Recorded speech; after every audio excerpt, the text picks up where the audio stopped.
A paz do Senhor, um bom dia, um bom domingo para você, meu amigo, meu irmão, meu jovem que acompanha a Escola Bíblica Dominical online da Igreja Assembleia de Deus Marcas do Evangelho. É muito bom estar por aqui, estar com vocês, para junto nós aprendermos mais a respeito da palavra do Senhor. Eu sou o pastor Elias e nesta manhã nós estaremos juntos estudando a lição de número 12 do currículo da CPAD do terceiro trimestre de 2022. Nós estamos estudando a lição que tem por tema Imitadores de Cristo, ensinos extraídos da palavra de Jesus e dos apóstolos. E hoje o tema que nós vamos estudar fala sobre a evidência de um fiel seguidor de Jesus. A lição é baseada em cima da carta do apóstolo João, a primeira carta, no capítulo 5. Antes de mais nada, eu quero dizer para você que nos acompanha, se você ainda não se inscreveu, que você possa assim estar se inscrevendo no canal, possa também já ir curtindo aí o vídeo, compartilhando com seus amigos. Eu creio que você, jovem, tem muitos amigos e como servo fiel, né? Nós estaremos falando sobre seguidor fiel. Então, como servo fiel, você possa compartilhar a palavra de Deus com os seus amigos. Também quero dizer que hoje é o Dia Nacional da Escola Bíblica Dominical. Eu quero dar os meus parabéns a você, que é aluno da Escola Bíblica Dominical, que nos acompanha neste canal, para que você possa assim estar aproveitando a cada dia mais desta ferramenta, né? E deste recurso que o Senhor nos deu para estarmos aprendendo a palavra do Senhor, ok? Então hoje, 18 de setembro de 2022, nós estaremos então estudando a lição de número 12. Vamos então fazer uma breve oração e logo após nós estaremos dando continuidade à lição de hoje. Diz assim então, vamos orar. Senhor Deus e Pai que estás no céu, nós queremos agradecer o Senhor por estarmos aqui nesta manhã. Quero te louvar, Senhor Deus, por esta oportunidade, que o Senhor venha abençoar a vida de cada um que estará acompanhando, que os teus servos possam ser abençoados, que a palavra do Senhor possa alcançar os seus corações. Ajuda nossas vidas, Senhor Deus, dando mais da tua graça e da tua bênção em nome de Jesus. Amém. Bom, então como nós falamos, nós estamos estudando hoje a lição de número 12, que tem por tema aí evidências de um fiel seguidor de Jesus. O texto principal diz o seguinte: nisto conhecemos que amamos os filhos de Deus, quando amamos a Deus e guardamos os seus mandamentos. O resumo da lição diz o seguinte: o amor é o distintivo de um fiel seguidor de Cristo. Somente em Deus experimentamos a perfeição do amor. Então, sem perda de tempo, vamos então para o nosso texto bíblico, o texto que nós estaremos utilizando nesta manhã como base para o desenvolvimento do tema, né? Seguidor fiel de Jesus. Diz assim o texto que está aí em 1 João, no capítulo 5, do verso 1 até o verso 5. Todo aquele que crer que Jesus é o Cristo é nascido de Deus, e todo aquele que ama ao que o gerou, também ama ao que dele é nascido. Nisto conhecemos que amamos os filhos de Deus, quando amamos a Deus e guardamos os seus mandamentos. Porque este é o amor de Deus, que guardemos os seus mandamentos, e os seus mandamentos não são pesados. Porque todo que é nascido de Deus vence o mundo, e esta é a vitória que vence o mundo, a nossa fé. Quem é que vence o mundo, senão aquele que crê que Jesus é o Filho de Deus? Então esse aí é o tema, é o texto, né, que nós estaremos refletindo, né, mediante ao tema que foi assim reportado para que nós pudéssemos nesta manhã estar estudando a lição. Então, a gente pode dizer que por meio do sacrifício vicário, né? Sacrifício vicário, sacrifício substitutivo, né? Jesus, ele derrotou o pecado, ele derrotou Satanás e a morte por nós, por meio da sua morte na cruz. A fé nesta obra de Jesus e a obediência a ele fornecem a chave para vivermos uma vida cristã vitoriosa. Então, nesta lição, evidências de um seguidor de Jesus, nós vamos, a partir da primeira carta de João, né, capítulo 5, do verso 1 a 5, ver as evidências mostradas pelo apóstolo do amor. E elas são o novo nascimento, a crença ou fé, né, o amor, a obediência e a última, a vitória. A nossa lição aí, ela está dividida em 3 tópicos. O primeiro tópico vai falar sobre o amor, a base da fé. O segundo tópico fala sobre as bases de nosso novo nascimento. E o último tópico da nossa lição fala sobre o que é a vida eterna. Eu tomei aí a liberdade de inverter o ponto 1 com o ponto 2 da lição, uma vez que o amor e a fé são evidenciados a partir da experiência sobrenatural do novo nascimento. Então, como diz aí a lição, aí logo no subtópico 1, né, do primeiro ponto, do primeiro tópico, que o nosso comentarista aí, ele diz que é urgente, né, que voltemos a valorizar e a ensinar a respeito do novo nascimento e das maravilhosas transformações que uma vida dedicada ao Cordeiro de Deus promove no interior de um discípulo, certo? Então nós vamos então primeiro entender ou falar a respeito do novo nascimento. Então aí logo no primeiro versículo do nosso texto bíblico diz que em 1 João, né, no 5:1 diz que todo aquele que crê que Jesus é o Cristo é nascido de Deus. Então, nascido de Deus e o ato de crer é consequência de uma obra sobrenatural produzida pelo Espírito Santo, teologicamente chamada de regeneração. E este é o primeiro ponto que o texto destaca. O cristianismo é baseado no sobrenatural. Uma pessoa não pode ser de fato cristã ou viver uma vida cristã sem primeiro experimentar, né, o milagre do novo nascimento produzido pelo Espírito Santo. E essa nova geração, que é uma geração divina, né, produzida por Deus, pelo Espírito Santo, é antecedente a qualquer coisa que um fiel cristão faça. Então, através do novo nascimento, um pecador ele experimenta uma mudança de ser. Então, aquele que era carne, ou seja, significando a pessoa que foi dominada pelo pecado, ela torna-se espírito, né, que significa que agora ela é dominada por Deus. E aquele que estava morto, agora ele ressuscitou dos mortos.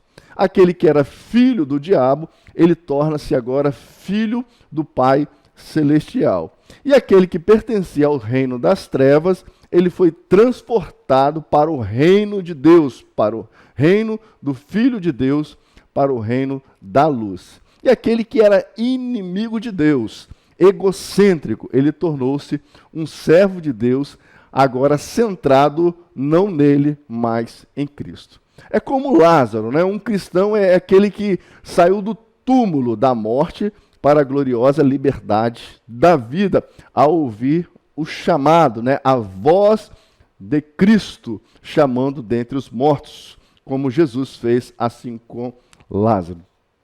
Em 2 Coríntios, no capítulo 5, versículo 17, nós lemos que se alguém está em Cristo, nova criatura é. E o velho se foi e o novo, né, chegou, né? Tudo se fez novo. Então o vento do Espírito de Deus, ele sopra, né, sobre a pessoa, especialmente através da pregação, e tal pessoa é criada em Cristo Jesus para a obediência, experimentando assim o novo nascimento. E esse novo nascimento, ele é uma produção, né, devida, né, uma atividade do Espírito Santo. Então, a pessoa recebe uma nova natureza, uma nova vida, uma nova mente, um novo conjunto de desejos, uma nova atitude ou disposição e várias novas habilidades. Você, meu jovem, minha jovem, que está ouvindo, né, esta palavra nesta manhã, eu lhe pergunto, você já teve uma experiência dessa? A sua natureza, ela foi mudada, ela foi transformada? Você tem uma nova vida? Você vive de uma forma diferente a vida que outrora você vivia? Você tem uma nova mente? O conjunto de desejos que você tem, eles foram modificados? Você tem uma nova atitude, uma nova disposição? Se isso aconteceu, se isso está acontecendo na sua vida, eu posso lhe garantir que o Espírito Santo de Deus produziu na sua vida um ato de regeneração. Você foi gerado de novo pelo Espírito Santo. Então, as coisas velhas, elas devem ficar para trás, e eis que agora tudo se faz novo. Isso acontece, amados jovens, geralmente pela pregação do Evangelho. Então, é necessário que a palavra de Deus ela seja pregada, para que por meio da pregação nós possamos assim ouvir, né, a mensagem do Evangelho e o Espírito Santo atuar na nossa mente, atuar na nossa vida, trazendo aquilo que estava morto a reviver, para que nós possamos assim crer em Jesus Cristo.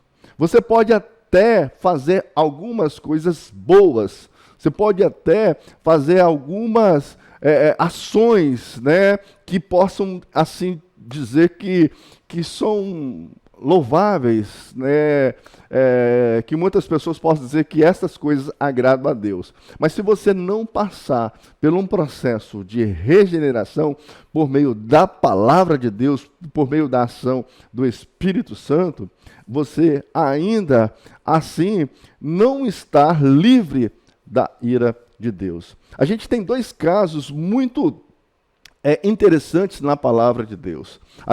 Em Atos dos Apóstolos, tem a passagem de Cornélio. Cornélio era um centurião da guarda italiana, ele era um militar, uma pessoa nobre, e porém muito piedoso. A Bíblia fala que Cornélio era um homem piedoso, que ele jejuava várias vezes, e ele fazia suas orações de contínuo, né?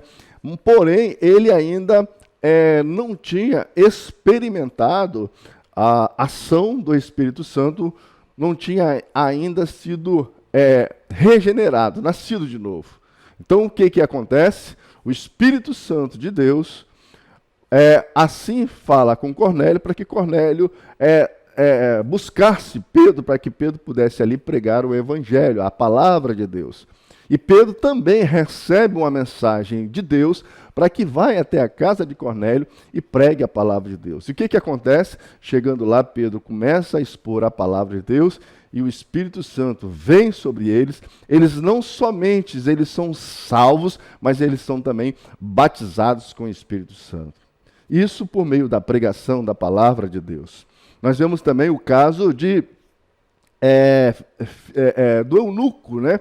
O eunuco também era uma outra pessoa muito religiosa, mas precisou que Filipe fosse até o eunuco e ali abrisse as Escrituras e o Espírito Santo atuasse na vida dele, de tal forma que o eunuco assim conheceu o Evangelho, conheceu a salvação e foi transformado. Na passagem a gente vê que o eunuco ele foi batizado, né? Mas certamente ele posteriormente ele foi batizado com o Espírito Santo.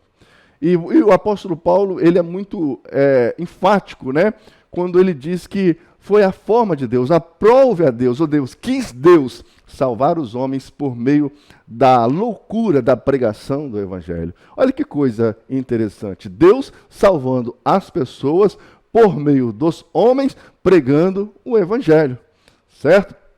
A gente vê muitas das vezes os trabalhos que os jovens estão fazendo na feira e estão, de uma certa forma, pregando o Evangelho, né? Muitas das vezes não é uma palavra, mas as mensagens, né, os hinos que são louvados, eles estão recheados de palavra de Deus.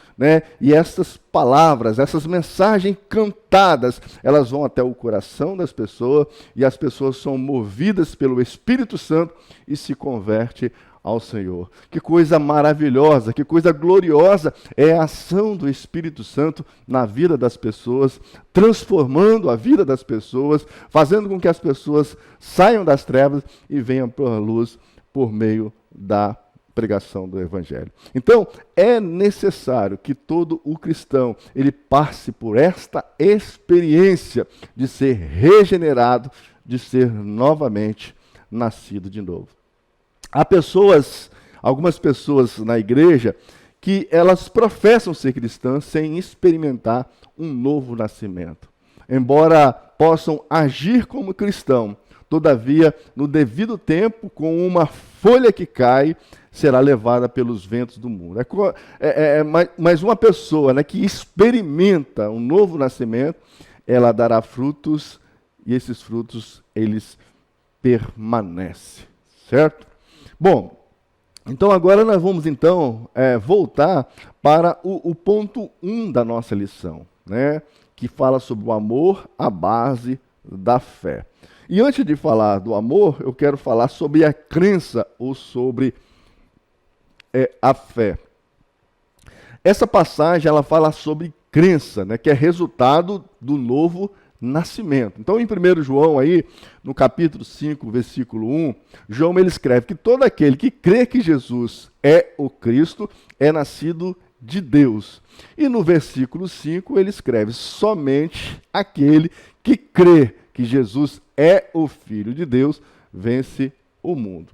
Então, uma pessoa que experimentou o novo nascimento divino manifestará sua nova vida crendo em Jesus de Nazaré. Então, o Jesus da história, né, é o Cristo, o Messias, né, o ungido, o libertador e salvador prometido. Então, a pessoa, né, acredita que este Jesus é o único salvador de todo mundo. Ela acredita que somente Jesus não tinha pecado e que somente Jesus Cristo viveu uma vida perfeita, sem qualquer dificuldade também. Ela acredita que Jesus morreu na cruz por nossos pecados e que sua morte foi um sacrifício propiciatório, ou seja, um sacrifício em nosso favor que desviou, né, a ira de Deus de nós e fez ser gracioso para conosco, né, perdoando os nossos pecados e também nos justificando. Então, uma pessoa que experimentou o novo nascimento, ela acredita, né, que Jesus Cristo, ele veio ao mundo para destruir as obras do diabo e que por sua morte e ressurreição, Cristo, né, de uma vez por todas, derrotou todos os seus inimigos e também os nossos inimigos. Então, tal pessoa acredita na Bíblia implicitamente, ou seja, de forma contundente, sem nenhum questionamento. Isso tudo, irmãos, é produzido pela ação do Espírito Santo. Porque se o Espírito Santo de Deus não agir nas nossas vidas, nós podemos até concordar com estas coisas, Mas o crente que foi regenerado, que foi transformado, isso se torna de uma forma muito nítida, muito clara, né? Muito evidente aos nossos olhos, tanto físico como espirituais. Até um ponto, irmãos, de quando que nossos olhos são abertos, a gente começa a pensar, meu Deus, quanta loucura fiz, quanto tempo eu perdi, né? Por que que isso eu não compreendia antes? Por quê? É porque ainda os nossos olhos não estavam abertos para entender e para ver o poder de Deus na nossa vida. Então, a pessoa que experimentou o novo nascimento, né, que foi regenerada, ela não tem nenhum problema em acreditar que Deus, do nada, Ele criou todo o universo. Ela não tem nenhum problema em acreditar no céu. Ela não tem nenhum problema de acreditar no inferno, de acreditar nos anjos, em demônios e em todas as coisas que estão declaradas na palavra de Deus, nas Escrituras. Então, esta crença em Cristo e somente na palavra de Deus é o resultado do novo nascimento. E é baseado numa fé sobrenatural, né, de tal forma que ela não pode ser adquirida ou ela ser conquistada. O próprio Deus, o próprio Espírito Santo, de forma sobrenatural, ele impõe em nosso coração um novo espírito, de tal forma que nós cremos nas coisas dos céus. Então, o novo nascimento, ele é sobrenatural. É uma coisa que não é humana, é uma coisa sobrenatural. Então, uma pessoa aí que crer no Evangelho, ela também se entregará a Jesus Cristo em completa rendição. Tal pessoa, ela diz, como diz o apóstolo Paulo, né? Eu fui crucificado com Cristo. Não mais vivo mais eu, mas Cristo vive em mim. E a vida que agora vivo no corpo, eu vivo pela fé no Filho de Deus que me amou e se entregou por mim. Essa é a diferença entre o verdadeiro cristão e um falso cristão. Um falso cristão, ele é egocêntrico, ele nunca se entrega a Cristo totalmente. Mas um verdadeiro cristão, ele está unido pela fé em Cristo para sempre, como um ramo, né, está unido à videira. Jesus fala bem assim, eu sou a videira e vós sois os ramos, né? Aquele que não está em mim. A Bíblia, ele fala que o ramo, né, que não está nele, ele é cortado, né? Ele é justamente lançado fora e queimado no fogo. Então, o verdadeiro cristão, ele está unido a Cristo. Cristo é o centro da sua vida.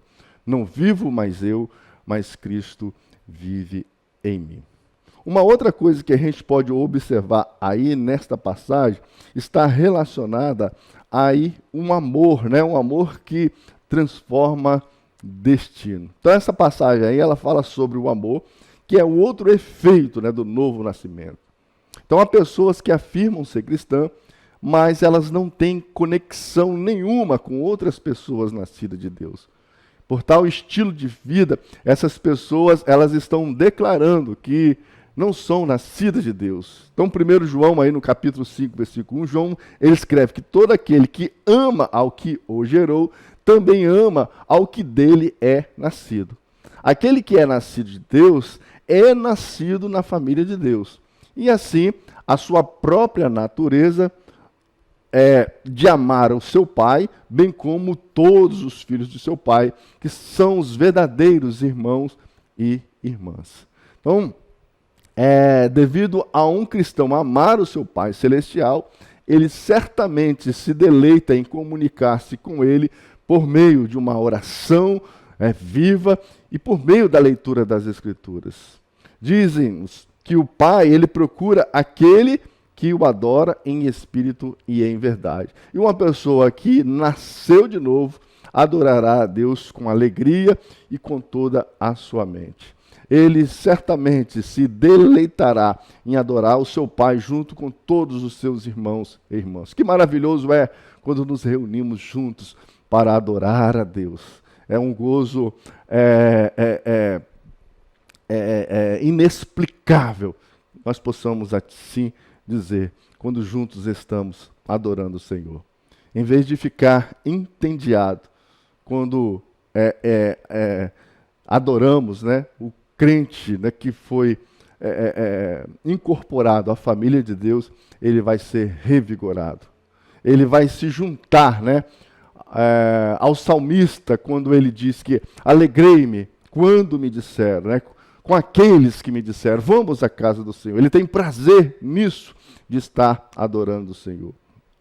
O salmista ainda diz que o Senhor, no Salmo 16, versículo 11, tu me fazes ver a vereda da vida, e na tua presença a fartura de alegrias, e a tua mão direita há delícias perpetuamente. Quão maravilhoso é adorar a Deus. É o poder do Espírito Santo que produz em nós esse amor. Antes, amados irmãos, éramos inimigos de Deus, não suportávamos falar em Deus, mas devido a esta mudança, né, esse regenerar, nós agora amamos a Deus, amamos a sua palavra, amamos estar em comunhão com o Senhor por meio da oração, por meio da adoração, da comunhão entre os irmãos. Aquilo que antes nós não tínhamos prazer, hoje nós temos prazer. E aquilo que antes nós amávamos, nós agora passamos a odiar. E quem é que produz isso? É o poder do Espírito Santo, o poder regenerador que causa em nós esta mudança. Então, uma pessoa nascida de Deus, ela ama tanto a Deus, que ela adorará com todas as suas forças, porque ele está vivo em Cristo. Ele cantará com todo o seu ser. Ele orará com paixão. Ele proclamará o Evangelho com ousadia. E falando sobre isso, mais do que qualquer outra coisa do mundo, ele vai dar a Deus, e ele vai dar a Deus de uma forma sacrificialmente. Como Davi, lá na eira de Araúna. Eu não vou oferecer nada a Deus que não me custe nada. Nós teremos prazer em servir a Deus. Nós fomos transformados, né, por esta ação poderosa do Espírito Santo. E o cristão que foi mudado, né, a sua natureza, ele ouvirá atentamente a palavra de Deus com o propósito de obedecer a tudo o que foi dito. Essas, irmãos, são as evidências, né, de um fiel seguidor de Jesus. Se estas características, né, se esses sentimentos, eles afloram na sua vida, eu posso dizer que você certamente é um fiel seguidor de Jesus. A pessoa nascida de Deus, ela não apenas ama a Deus, mas ela também ama seus irmãos em Cristo. E não há cristianismo solitário. Todo cristão nascido de novo, ela tem o desejo intrínseco, né, de comunhão com outros crentes verdadeiros. Então há um grande desejo interior de estar na companhia de pessoas que amam a Deus. Como os filhos de Deus, eles se reconhecem. Como que eles se reconhecem? Todos eles têm a imagem de Deus estampada em seu ser. Todos eles estão falando a mesma linguagem celestial e se gloriam nas coisas divinas, não nas coisas do mundo. Você facilmente identificará os filhos de Deus. Você vai observar muito nítido, estampada no seu rosto e na sua face. A linguagem, né, daqueles que são filhos de Deus, é uma linguagem celestial. Eles têm prazer, eles se gloriam nas coisas divinas e eles não se gloriam nas coisas deste mundo. Se o seu ajuntamento não está concernente a isso que nós estamos falando, então é hora de rever o seu cristianismo. É hora de rever se você realmente nasceu de novo, porque é característica, né? É evidência de um servo fiel a Deus, de amar, né? De gostar das coisas de Deus, e isso vai estar de uma forma estampada no seu rosto. O amor de um cristão, né, para os seus irmãos, ele se manifesta de uma forma em ajudar, né, a carregar os fardos uns dos outros. Um comentário, né, o William Barclay, no seu comentário em 1 João, ele conta uma história muito interessante para ilustrar essa ideia, né, de carregar os fardos do outro. Então ele diz bem assim, no seu comentário: alguém uma vez conheceu um rapaz indo para a escola, e o rapaz carregava nas costas um menino menor que era claramente coxo e incapaz de andar. Então o estranho disse ao rapaz: "Você o leva para a escola todos os dias?" Aí o menino responde: "Sim." E aí o estranho, ele diz para o menino: "É um fardo muito pesado para carregar."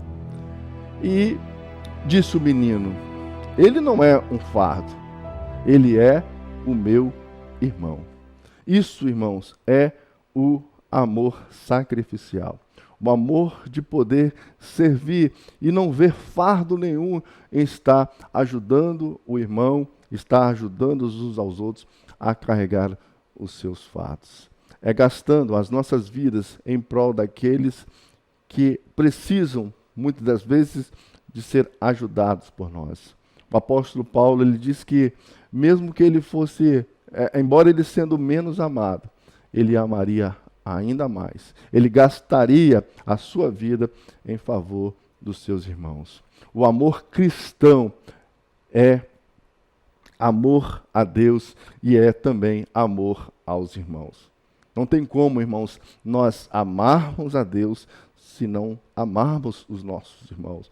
É uma coisa que está intimamente ligadas.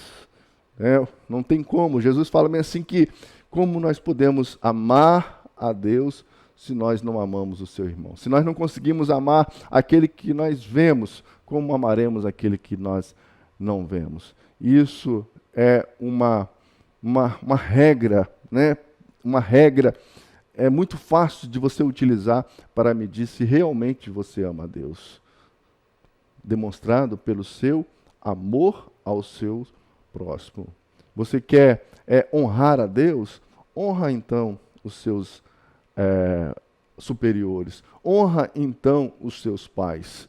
Você fazendo isso, você estará também honrando a Deus. É uma coisa que está ligada, né? Começa a partir de uma relação vertical para que nós possamos estabelecer uma relação horizontal. Todas as duas têm que estar conectadas. Não tem como amar a Deus e deixar de amar os meus irmãos, os filhos de Deus. E também não tem como eu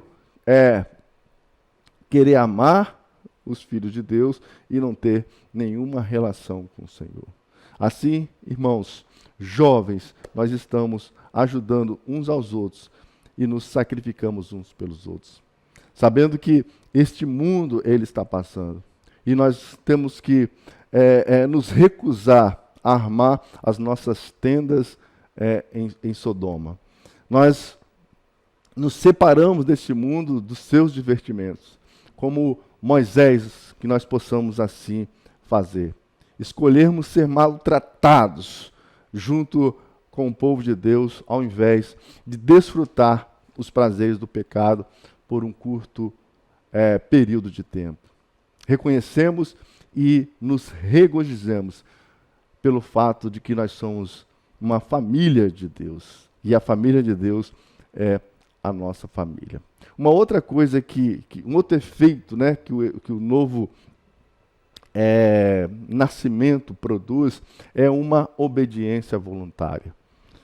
O versículo 3 aí de João, ele escreve que isto é amor a Deus, obedecer os seus mandamentos.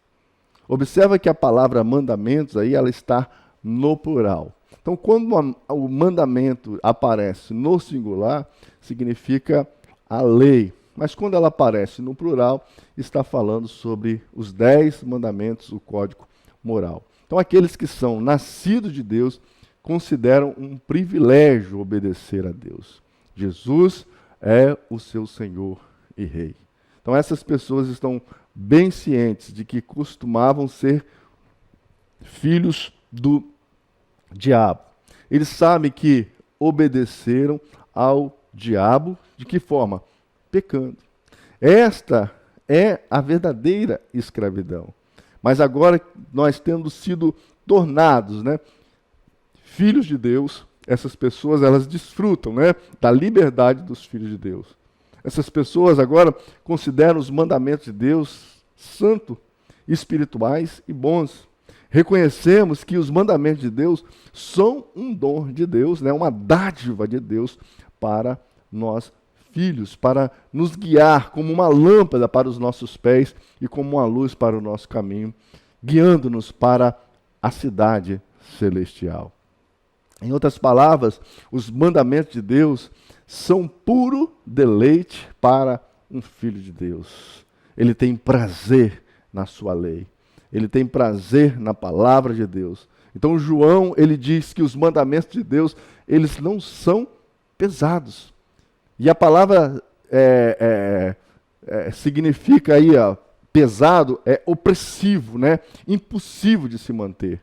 Os mandamentos de Deus são opressivos para os incrédulos, mas para aqueles de nós, né, que somos filhos de Deus, são vida, são sabedoria, são alegria, né?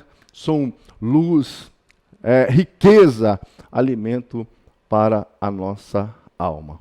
Nós desfrutamos o deleite da aprovação de vida divina, né, que se registra em nosso ser como grande alegria e paz. Então, para os que perecem, né, os mandamentos de Deus, eles são realmente insuportáveis. Eles são opressivos, né? Quando nós falamos a respeito de manter a pureza, de manter a santidade, de evitarmos, né,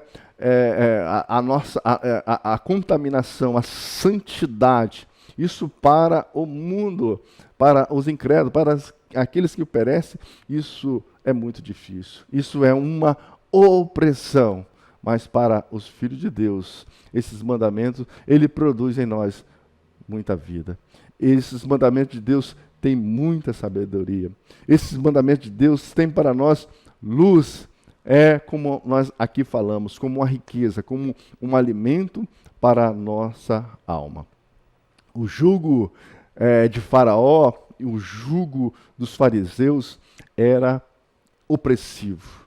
O jugo de Faraó, que representa Satanás, era um jugo opressivo, castigante, de escravidão, né, de tamanha opressão.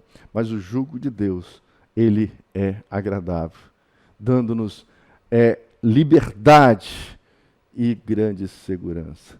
A palavra de Deus diz que foi para a liberdade que Cristo nos chamou. Gálatas capítulo 5, né, o versículo 1 diz que foi para a liberdade que Cristo assim nos salvou. O próprio Jesus disse que o meu jugo é suave e meu fardo é leve. Então, por que é necessário que os cristãos obedeçam a Deus? Porque Jesus disse que nós seremos os seus discípulos se fizerdes o que ele manda. Agora, um outro efeito, né, que o novo nascimento produz na vida daqueles que são seguidores fiéis de Jesus é a vitória. No versículo 4, né, do nosso texto aí diz que todo aquele que é nascido de Deus vence o mundo.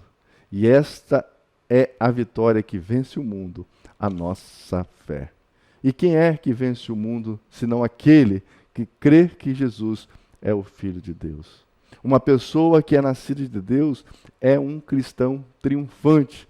Ele vence diariamente o mundo. E quem é o mundo? O cosmos, né? O mundo é o inimigo do cristão. Embora antes nós pertencêssemos a ele, agora pertencemos a Deus e o mundo é agora o nosso inimigo.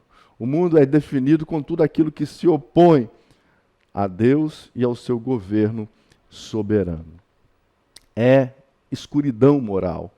Como lemos, né, em 1 João, no capítulo 5, o versículo 19. O mundo jaz no maligno. O Deus deste mundo é o diabo. E o mundo, meus jovens, ele está fora e também está dentro de nós. A velha natureza ainda está dentro de nós. Nós ainda não nos livramos, né, deste corpo mortal, como Paulo diz, que nós ainda carregamos amarrado em nós. Nós temos que levar ele até ele apodrecer e ser trocado por um corpo glorioso e incorruptível. Embora nós possamos estar sentados no banco da igreja, né, nas cadeiras da igreja, nós podemos estar também pecando em nossos corações. Este é o resultado, né, do mundo dentro de nós, que nós chamamos de, que a Bíblia chama de a concupiscência da carne, a corrupção da carne.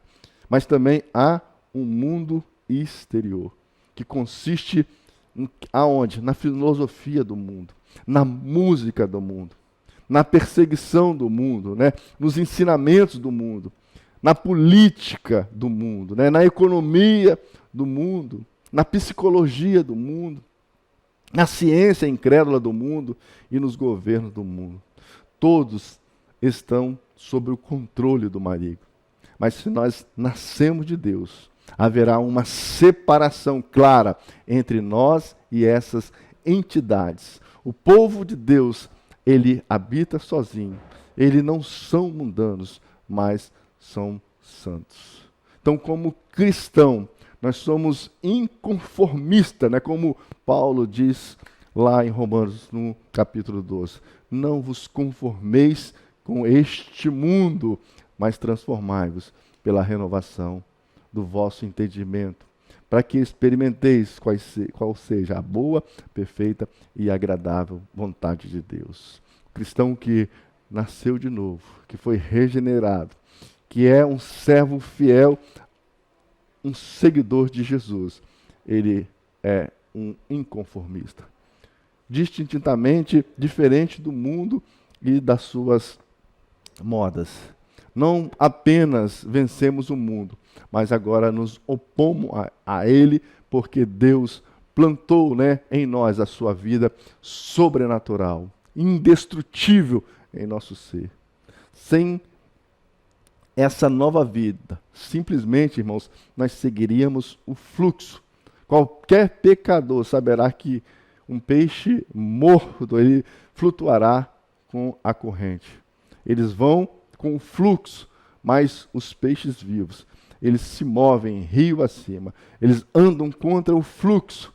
E esta é a imagem de um cristão que recebeu uma vida sobrenatural. Ele se opõe, ele vai contra o mundo, ele não consulta a opinião da maioria para ajudá-lo, né, a decidir o que fazer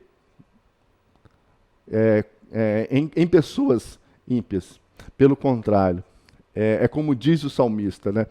Ele é feliz, ele é bem-aventurado, porque ele não anda segundo o conselho dos ímpios, nem se assenta, nem se detém, né, no caminho dos pecadores, e nem se assenta na roda dos escarnecedores. Antes, ele tem o seu prazer na lei do Senhor, e na sua lei medita de dia e de noite. Nós vencemos o mundo porque temos uma nova fé. Então observe o que João escreve. E esta é a vitória que vence o mundo, a nossa fé. Fé, esperança e amor têm a ver em relação a alguém. Nós amamos o outro, nós acreditamos nos outros, nós esperamos nos outros. Então, fé, esperança e amor exige uma completa completa abnegação, fé em Deus, amor por Deus e esperança em Deus. Antes, nós confiávamos em nós mesmos, mas agora nós temos fé em Jesus Cristo. E é essa fé que vence o mundo. Paulo, escrevendo aos crentes em Colossos, no capítulo 2, versículo 15, ele diz que Jesus Cristo, né?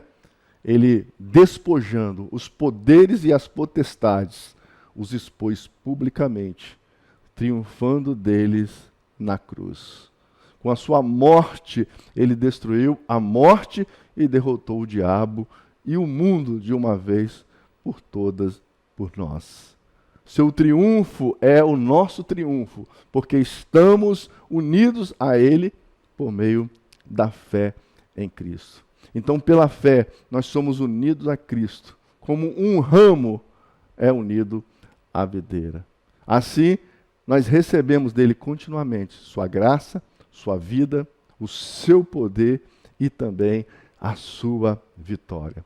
Assim, irmãos, jovens, nós somos capazes de superar o mundo, as suas ideologias, as suas modas, as suas filosofias, as suas músicas.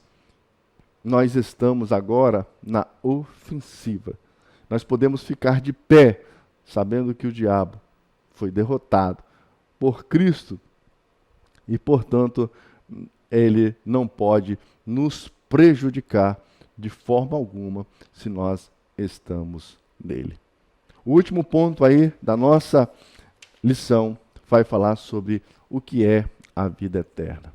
Nós temos a certeza de que Jesus Cristo é Deus. E como nós podemos saber que Jesus Cristo é Deus? Os principais sacerdotes e os fariseus do seu tempo chamavam Jesus de embusteiro, né? Como se fosse um mentiroso, né? Ou que fosse um enganador. Né? Outros disseram que ele foi um religioso fanático. Os gnósticos diziam que ele era apenas um homem sobre o qual veio o Cristo, né, no batismo, o qual deixou quando ele foi crucificado.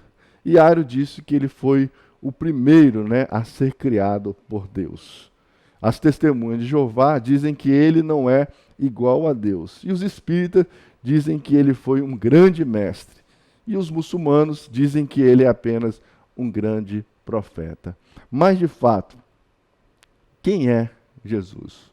O apóstolo João, ele fala sobre 3 testemunhos na terra, né, que testificam a respeito de Cristo. E 3 testemunhas no céu. O céu e a terra testificam a divindade e a humanidade de Cristo.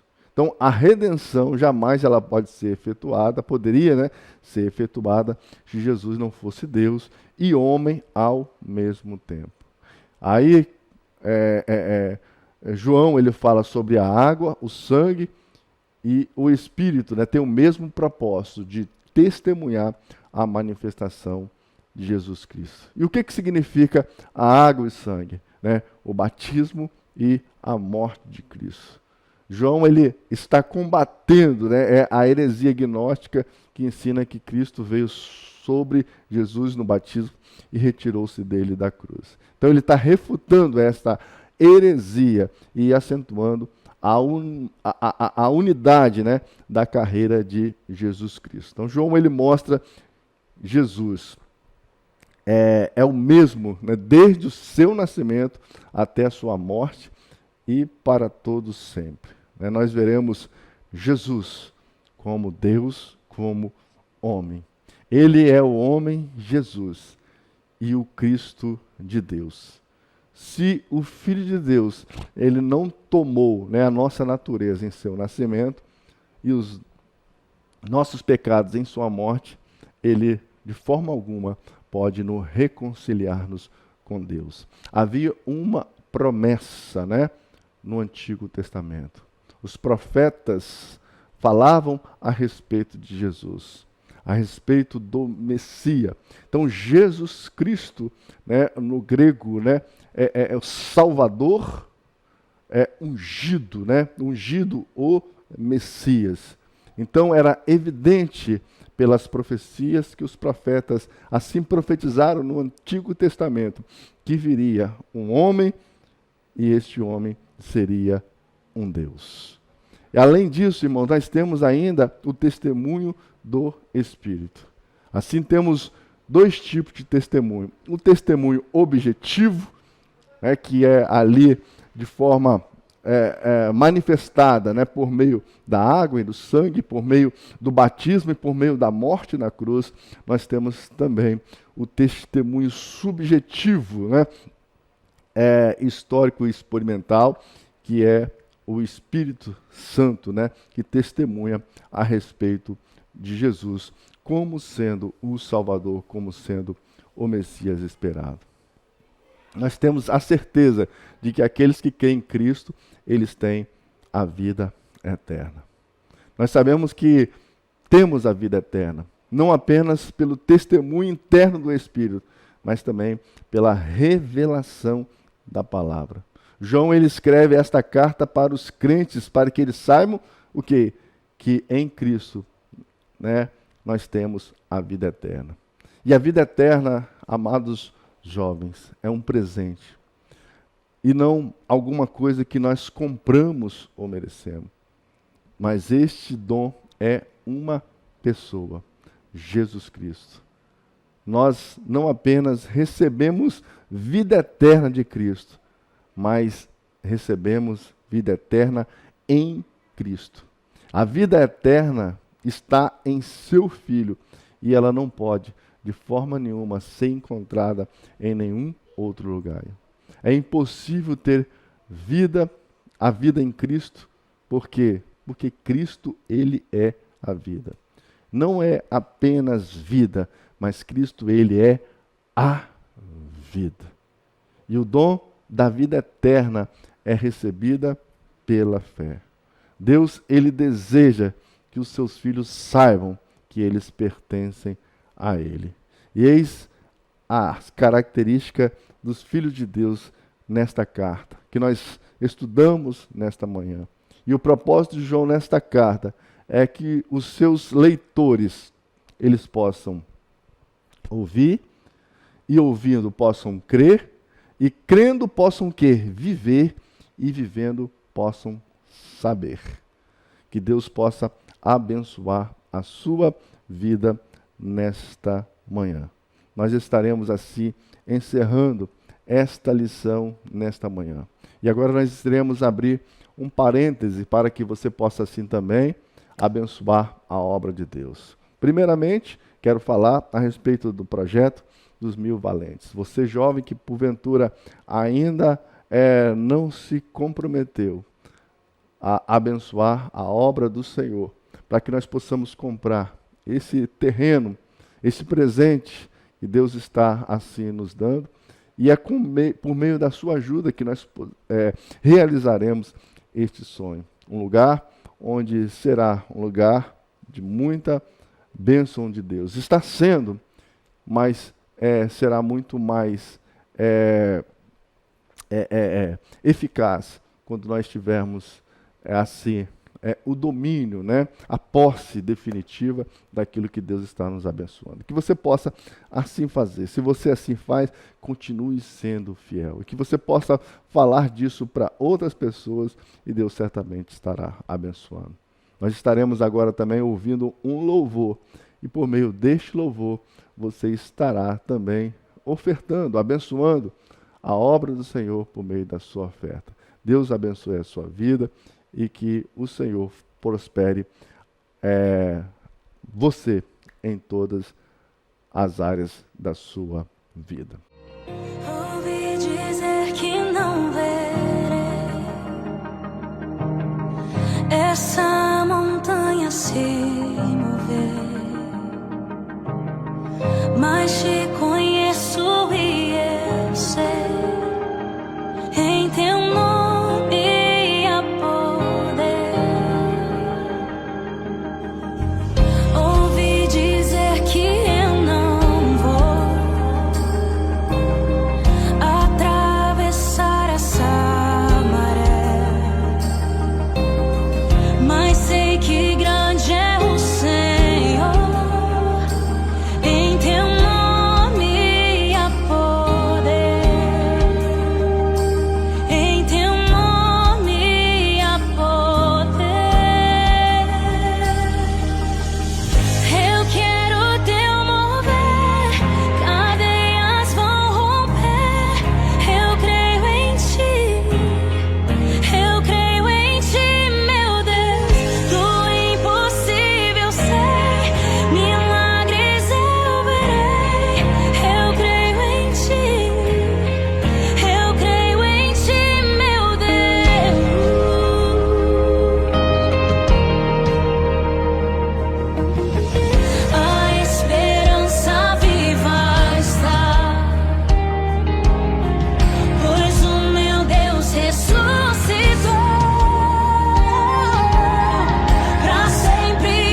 Agora, jovens, ouviram louvor, alegraram a sua alma. Nós queremos concluir esta lição nesta manhã. Como cristãos, nós enfrentamos tentações todos os dias.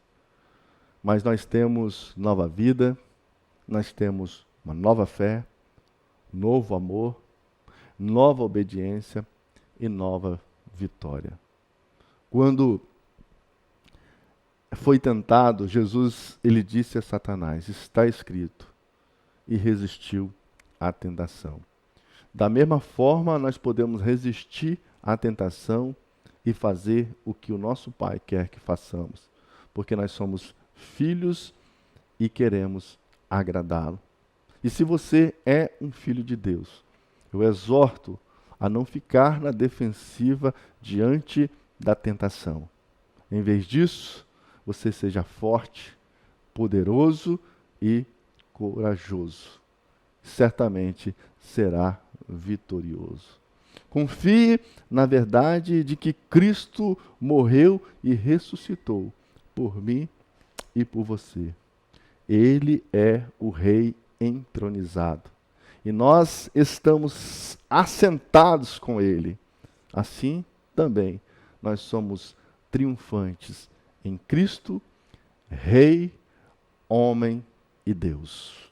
Que Deus abençoe a sua vida nesta manhã. Oremos.